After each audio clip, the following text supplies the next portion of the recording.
आपने 20 साल निवेश किया 3-4 फंड्स में और आखिर में उनमें से एक फंड बेकार निकल गया तो, या 4 में से एक स्कीम जिस फंड हाउस की थी वो फंड हाउस बंद हो गया तो फिर क्या? ऐसे सवाल आपके दिमाग में ज़रूर आते होंगे, है ना? और बी वेल्दी सिर्फ आपको निवेश से जुड़ी बारीकियां ही नहीं समझाता है बल्कि इस तरह के सवालों के जवाब भी देता है।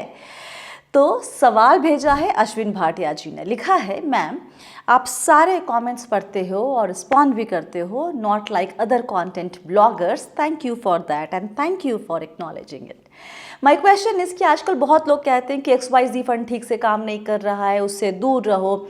अगर आज मेरे पोर्टफोलियो में 4 फंड्स हैं, एक लार्ज, एक मिड, एक स्मॉल और एक मल्टी, 20 साल के बाद इनमें से एक फंड बिल्कुल बेकार निकल जाए, मान लीजिए कि स्मॉल कैप वाला, तो मेरा काफ़ी पैसा डूब जाएगा। इससे बचने के लिए क्या मुझे 2 large, 2 mid, 2 small, 2 multi cap fund लेना चाहिए ताकि थोड़ा डिवाइड हो जाए? आपकी क्या राय है, बताइए। या फिर ये सेफ्टी रहेगी कि अगर मैंने मान लिया कि 20 साल के बाद 10 लाख एक म्यूचुअल फंड में मेरे हैं तो वो सेफ रहेगा, भले ही म्यूचुअल फंड बंद हो जाए या उसमें कोई बायर ना हो या फिर उस पर कोई भी फ्रॉड का कोई एलिगेशन ना लगा हो। आखिरी पार्ट थोड़ा समझने में दिक्कत हुई, लेकिन अश्विनी जी आपने अपने सवाल में कुछ शब्द इस्तेमाल किए हैं जैसे कि 20 साल, स्मॉल कैप, फंड हाउस बंद होना या फिर फ्रॉड का एलिगेशन लगना, ये सब लिखा हुआ है। तो एक एक करके जवाब देते हैं। सबसे पहले नंबर्स के ज़रिए देखते हैं इसको।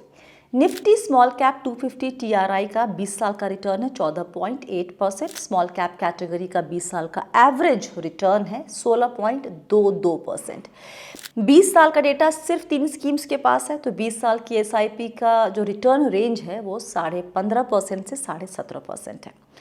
15 साल पुरानी फंड्स का की जो संख्या है वो थोड़ी अधिक है, तो उसकी बात कर लेते हैं। स्मॉल कैप में 15 साल की SIP का रिटर्न रेंज है 14 से 21%, मतलब सबसे बेकार रिटर्न भी जिसने दिया है वो भी 14% का दिया है। हालांकि ये पास्ट की बात है और भविष्य में हालात बदल सकते हैं, लेकिन अभी तक हमारी म्यूचुअल फंड हिस्ट्री में ज़ीरो रिटर्न वाला फंड दिखा नहीं है। लेकिन फिर भी अगर आपको कंसर्न है तो उसे एड्रेस करना ज़रूरी है और यही तो बी वेल्दी की खासियत है ना। हम आपके सवाल पढ़ते हैं और रेलेवेंट सवालों के जवाब भी देते हैं। तो बेकार निकलने वाले कंसर्न को डाइवर्सिफिकेशन के ज़रिए एड्रेस करें। उसी कैटेगरी का पैसिव फंड, जिसे इंडेक्स फंड भी कहते हैं, वो लेकर। आपने लिखा कि आपके पास एक लार्ज कैप है, एक मिड है, एक स्मॉल है और एक मल्टी कैप है। इन सभी कैटेगरी में अब इंडेक्स फंड मौजूद है।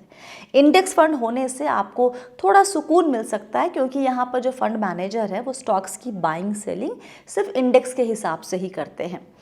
अपना जो उनका स्टॉक सिलेक्शन का पूरा तामझाम होता है वो यहाँ इस्तेमाल नहीं होता। तो जो आपने फ्रॉड वगैरह की बात की थी कि अगर म्यूचुअल फंड हाउस पर कुछ ऐसा एलिगेशन भी आता है तो पैसिव फंड यानी इंडेक्स फंड पर उसका इम्पैक्ट बहुत अधिक नहीं पड़ना चाहिए। आपने फंड हाउस बंद करने की भी बात कही है, तो जब भी कोई mutual fund company shut down होती है या फिर सोल्ड ऑफ हो जाती है तो ये एग्जिस्टिंग इन्वेस्टर्स के लिए एक बहुत ही सीरियस मैटर होता है। लेकिन चूंकि म्यूचुअल फंड्स सेबी द्वारा रेगुलेट होते हैं, ऐसे इवेंट्स के लिए प्री सेट प्रोसेस फॉलो की जाती है। अगर कोई mutual fund company shut down होती है तो या तो फंड के ट्रस्टीज़ को क्लोजर के लिए सेबी से अप्रूवल लेना होता है या फिर सेबी खुद फंड को शट डाउन करने के लिए डायरेक्शन देता है या फिर डायरेक्टिव दे सकता है। ऐसे केसेस में सभी इन्वेस्टर्स को वाइंडिंग अप से पहले last available net asset value के हिसाब से उनका पैसा वापस कर दिया जाता है।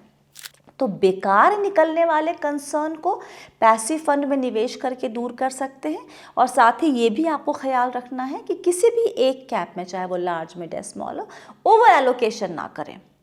उम्मीद करते हैं भाटिया जी कि आपको ये जवाब समझ में आ गया होगा और आपकी जो उलझन है वो हमने सही तरीके से एड्रेस कर दी है यहाँ पर।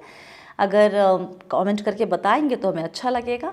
अगर आपको ये जवाब पसंद आया है, आपकी भी उलझन अगर कोई दूर हुई है इस जवाब के ज़रिए, तो आप वीडियो लाइक करें, शेयर करें और बी वेल्दी को सब्सक्राइब करना एकदम ना भूलें, क्योंकि यहाँ पर आपको सिर्फ निवेश की बारीकियाँ या जानकारी ही नहीं दी जाती है, बल्कि आपके सवालों के जवाब भी देने की पूरी कोशिश होती है, वो भी एकदम ही आसान भाषा में। वक्त देने के लिए बहुत बहुत शुक्रिया। याद रखिए आप हैं मेरे यानी स्वाति के साथ और हम सब हैं बहुत ही सावधानी और समझदारी के साथ अमीर बनने के सफ़र पर। आप सभी को बहुत सारा प्यार और दुलार। Stay blessed, healthy and be wealthy.